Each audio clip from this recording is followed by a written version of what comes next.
Bonsoir. Bonsoir.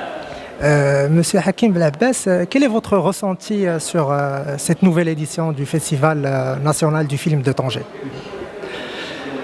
Écoutez, c'est le premier jour. On a eu ce que je trouve être une belle cérémonie d'ouverture.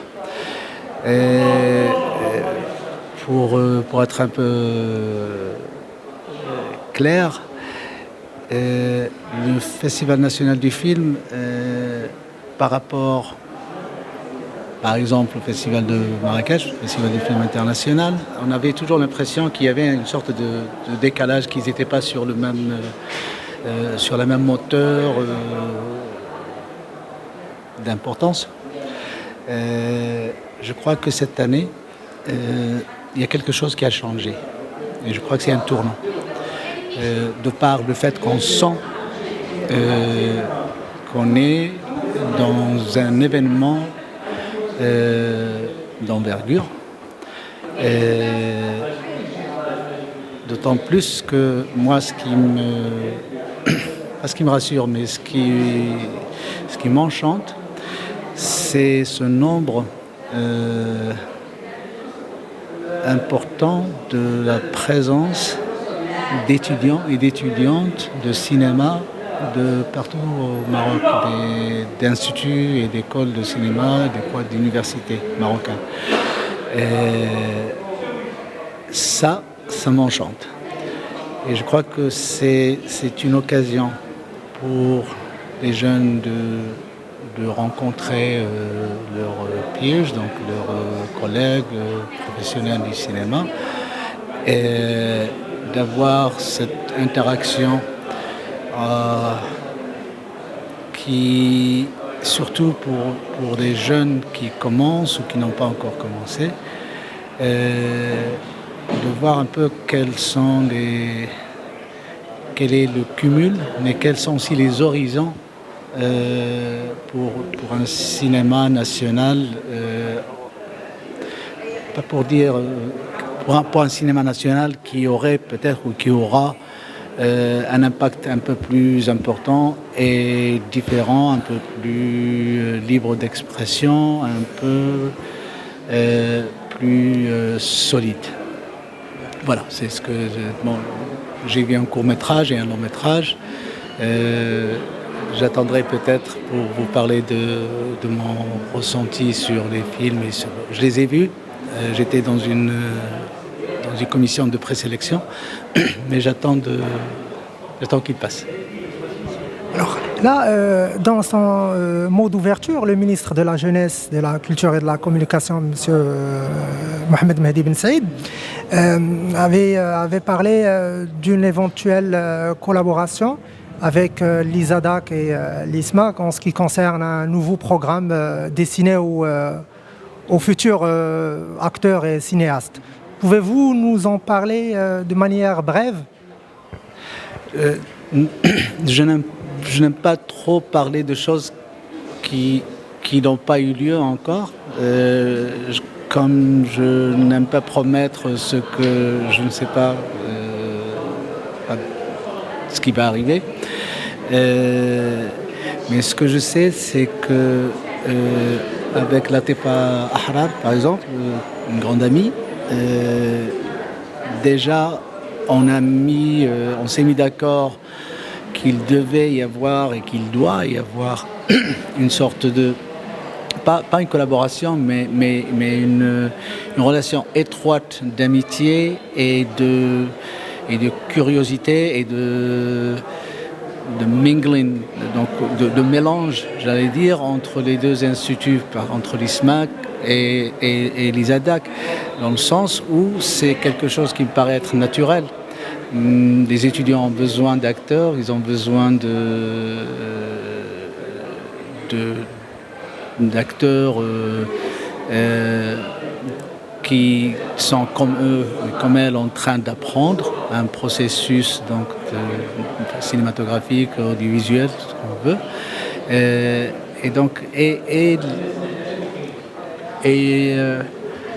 Si on les met ensemble du début, ce qui ce qui arrivera sûrement, c'est qu'on aura une génération déjà qui va se mettre sur une trajectoire de travail collaboratif et de rêves et